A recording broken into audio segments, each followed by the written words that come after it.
trouver la bonne distance avec nos enfants qui grandissent, qui deviennent adolescents et qui ont besoin de l'affection de leurs parents.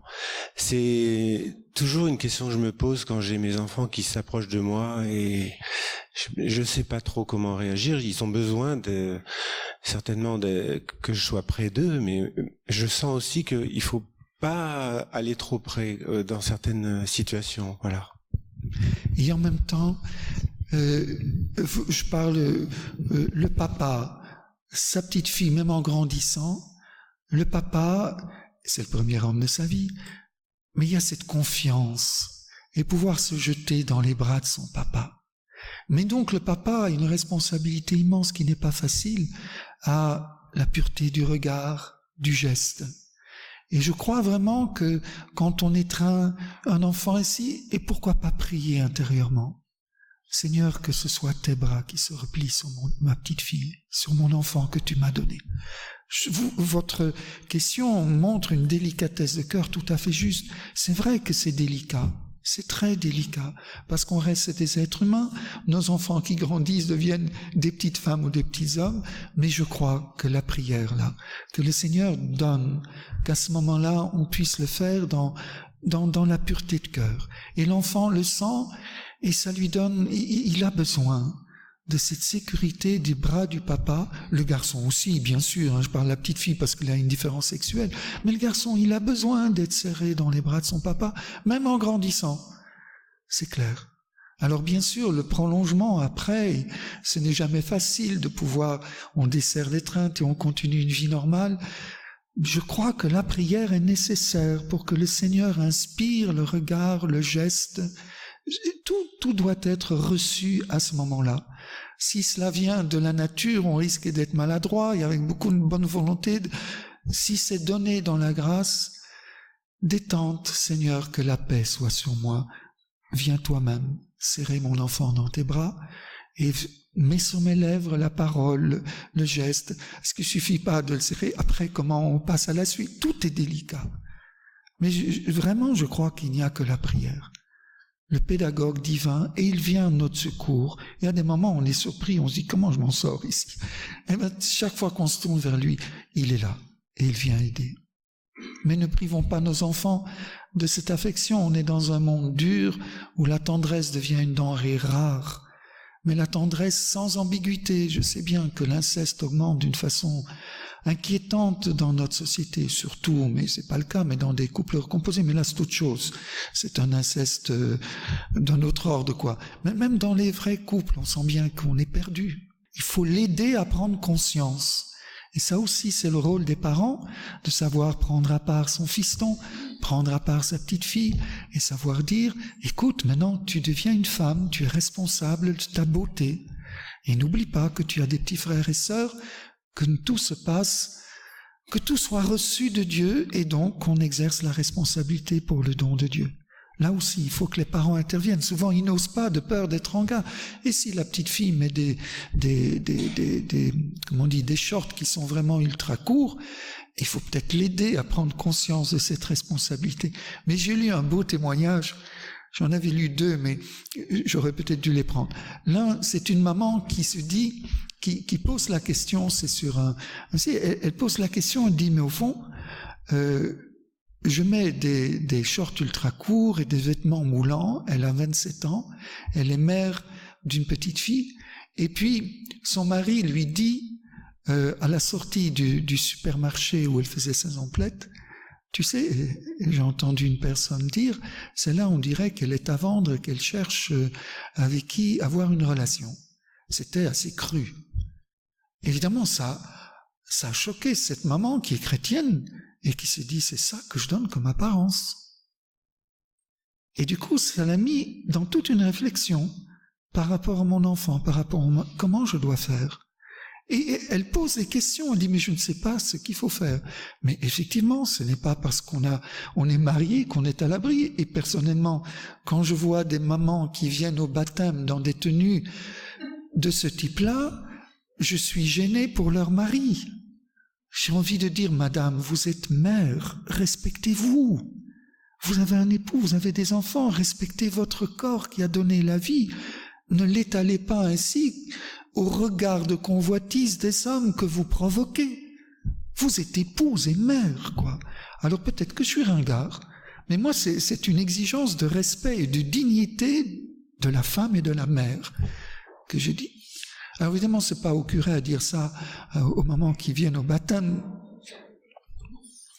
Mais je comprends pas que les maris le permettent. Peut-être que ce mari qui a interpellé sa femme, peut-être que c'était pour lui faire prendre conscience de cela.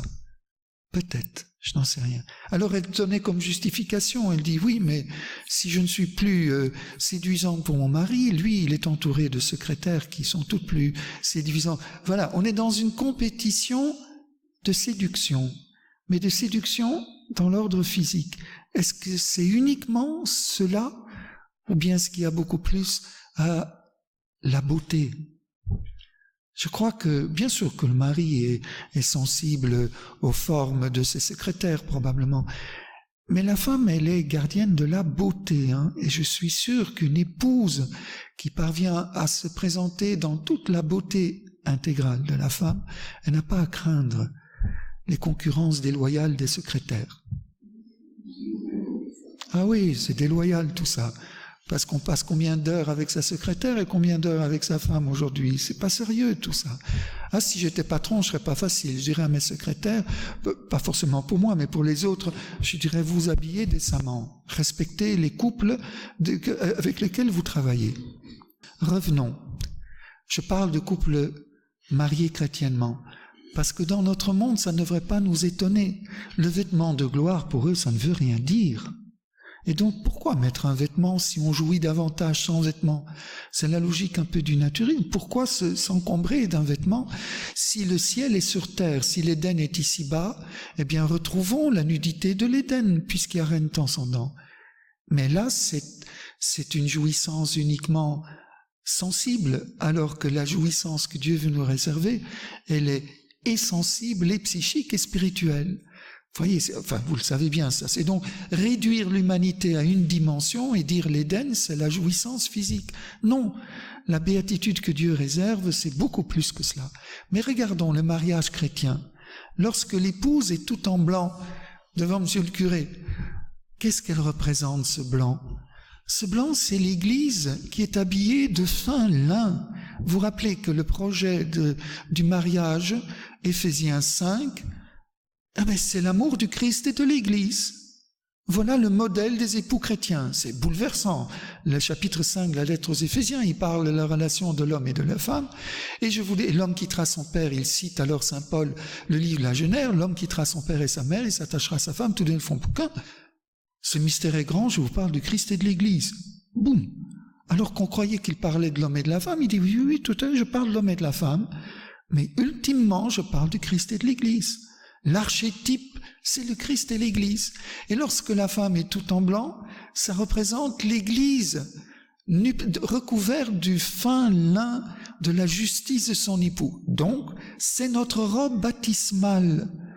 Et cela veut dire que vous vous mariez dans un horizon, sur un horizon eschatologique chrétien, que vous vous mettez bien comme des baptisés qui ont été libérés de la convoitise par le sang du Christ et qui ont accès de nouveau à cette nudité primordiale. J'aime bien dire aux fiancés que je prépare au mariage, vous avez reçu avec le sacrement du mariage la clé de l'Éden.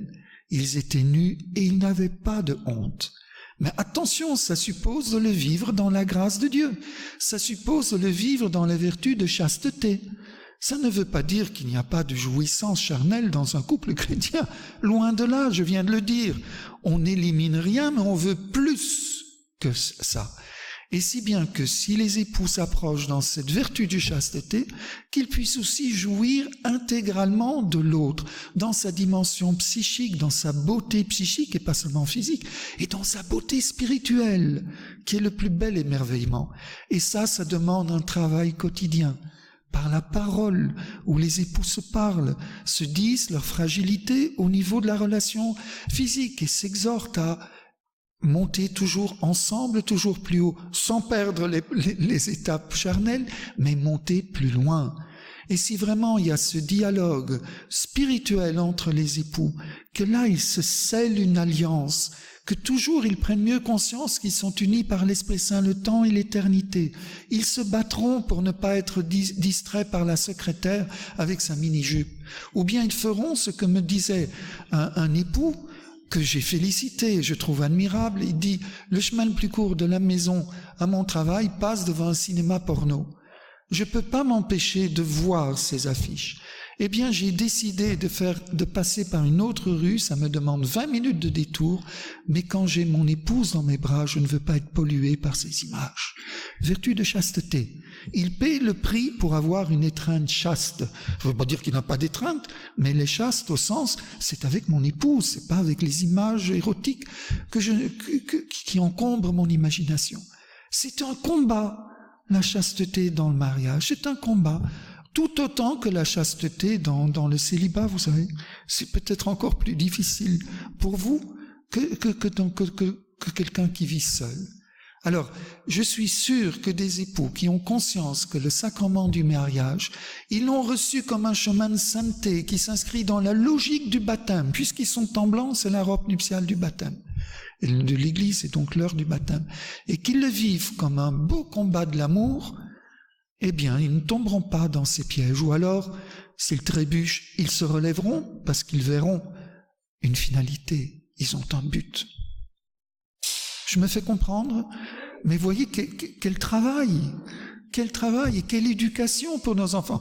Et quand alors on les reçoit au mariage sans aucune notion du sacrement, pas même du baptême et tout ça, c'est vrai qu'on est un peu perdu pour leur parler de la beauté du sacrement, du mariage et de ce que ça signifie.